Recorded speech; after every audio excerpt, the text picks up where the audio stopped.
Hai guys, Assalamualaikum warahmatullahi wabarakatuh. Perkenalkan, nama saya Andi Syafira, biasa dipanggil Afi. Di kesempatan kali ini, kami akan membahas tentang salah satu model pengembangan. Nah, apa sih kira-kira? Oke, salah satu model pengembangan ini ialah model 4D. Jadi dalam model 4D ini terdapat 4 tahap nih guys. Yang pertama ada tahap pendefinisian, yang kedua ada tahap perancangan, yang ketiga ada tahap pengembangan, dan yang keempat ada tahap penyebaran. Nah, penasaran nih sama penjelasan selanjutnya? Yuk tonton videonya sampai habis. Let's check it out! Tahap definisi ada 5, yaitu yang pertama adalah front-end analysis, yaitu mendiagnosis awal untuk meningkatkan efisiensi dan efektivitas pembelajaran. Dan yang kedua adalah learner analysis, yaitu mempelajari karakteristik peserta didik yang mencangkup kemampuan, motivasi belajar, serta latar belakang pengalaman. Yang ketiga adalah task analysis, yaitu analisis tugas-tugas pokok yang harus dikuasai peserta didik agar peserta didik dapat mencapai kompetensi yang minimal. Dan yang keempat, konsep analisis, yaitu menganalisis konsep yang akan diajarkan serta menyusun langkah-langkah yang akan dilakukan secara rasional. Dan yang kelima, specifying instructional objective, yaitu menulis tujuan pembelajaran serta perubahan perilaku yang diharapkan setelah belajar dengan kata kerja yang operasional. Oke, halo, saya Muhammad Rifai. Di sini saya akan menjelaskan tentang pengembangan model perangkat, yaitu 4D model. Saya akan menjelaskan pada tahap yang kedua, yaitu desain atau perancangan. Tahap perancangan bertujuan untuk merancang perangkat pembelajaran. Menurut Tiaga Rajan dan kawan-kawan, membagi perancangan menjadi 4. Yang pertama ada penyusunan standar tes atau criterion test contraction. Yang kedua ada pemilihan media atau media selection yang sesuai dengan karakteristik materi dan tujuan pembelajaran. Dan yang ketiga ada pemilihan format atau format selection, yakni mengkaji format-format bahan ajar yang ada dan menetapkan format bahan ajar yang akan dikembangkan.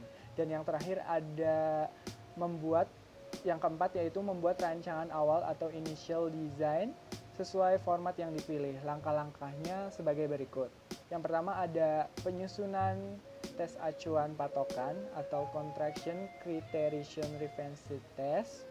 Yang kedua ada pemilihan media atau media selection. Pemilihan media ini dilakukan untuk mengidentifikasi media pembelajaran yang relevan dengan karakteristik materi. Yang ketiga ada pemilihan format atau format selection. Pemilihan format di sini dalam pengembangan perangkat pembelajaran ini dimaksud untuk mendesain, merancang isi pembelajaran, pemilihan strategi, pendekatan, metode pembelajaran, dan sumber belajar. Dan yang keempat ada rancangan awal atau initial design. Oke, pada validasi rancangan produk dilakukan oleh teman sejawat, seperti dosen atau guru dari bidang studi atau bidang keahlian yang sama. Berdasarkan hasil validasi teman sejawat tersebut, ada kemungkinan rancangan produk masih perlu diperbaiki sesuai dengan saran validator. Terima kasih. Tahap selanjutnya yaitu tahap pengembangan atau development. Menurut Tiaga Rajan, dalam tahap pengembangan ini terdapat 2 kegiatan. Yang pertama yaitu expert appraisal, lalu yang kedua ada developmental testing. Yang pertama yaitu expert appraisal merupakan sebuah teknik untuk menilai atau memvalidasi kelayakan rancangan produk. Kegiatan ini biasanya dilakukan oleh para ahli yang cukup berkompeten dalam bidangnya masing-masing. Lalu tahap yang selanjutnya ada developmental testing. Kegiatan ini merupakan uji coba rancangan produk yang akan dilakukan pada sasaran yang sesungguhnya. Dalam konteks pengembangan model, kegiatan pengembangan dilakukan sesuai dengan langkah-langkah sebagai berikut. Hal yang divalidasi antara lain 1. Panduan penggunaan, lalu yang kedua rancangan model. Lalu yang kedua adalah revisi model berdasarkan masukan dari para ahli. Lalu selanjutnya pada tahap ketiga yaitu uji coba pada skala yang terbatas. Langkah yang keempat yaitu revisi berdasarkan uji coba skala terbatas.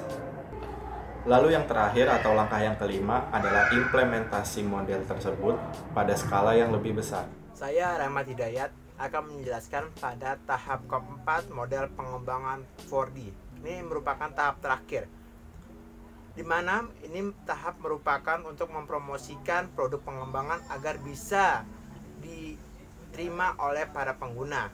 Selain itu untuk mendapatkan masukan, saran, penilaian, serta menyempurnakan produk akhir untuk bisa diadopsi oleh para penggunanya.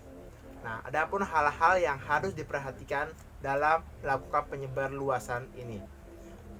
Pertama, itu ada analisis pengguna. Analisis pengguna adalah untuk menentukan dan mengetahui calon-calon pengguna produk. Nah, terus ada kedua, itu ada menentukan strategi penyebarluasan. Ini adalah merupakan rancangan untuk pencapaian penerimaan produk atau calon pengguna. Nah, yang ketiga itu adalah waktu. Waktu itu sangat penting bagi khususnya pengguna produk dalam menentukan apakah produk ini digunakan atau tidak. Nah, terus keempat adalah pemilihan media penyebar luasan. Ini merupakan tahap akhir dalam penyebar luasan model pengembangan 4D ini. Nah, media penyebar luasan. Adapun media penyebar luasan yang digunakan adalah jurnal penelitian, majalah penelitian, konferensi, pertemuan atau perjanjian dan lain sebagainya. Ya, itulah adalah penjelasan tahap akhir dalam model pengembangan 4D, yaitu penyebar luasan. Terima kasih. Wassalamualaikum warahmatullahi wabarakatuh. Nah, itu tadi adalah penjelasan seputar model 4D. Jadi, dalam model 4D ini, kita sudah tahu ya guys, kalau di dalam tahap pendefinisian, perancangan, pengembangan, dan penyebaran ini dilakukan secara sistematis. Jadi, model pengembangan 4D ini cocok banget guys buat mengembangkan video pembelajaran dan e-book atau modul. Nah, itu tadi ialah penjelasan-penjelasan yang bisa kita dengar. Sekian dari kami, kurang lebihnya mohon maaf. Saya Afi dan teman-teman lainnya pamit undur diri. Wassalamualaikum warahmatullahi wabarakatuh.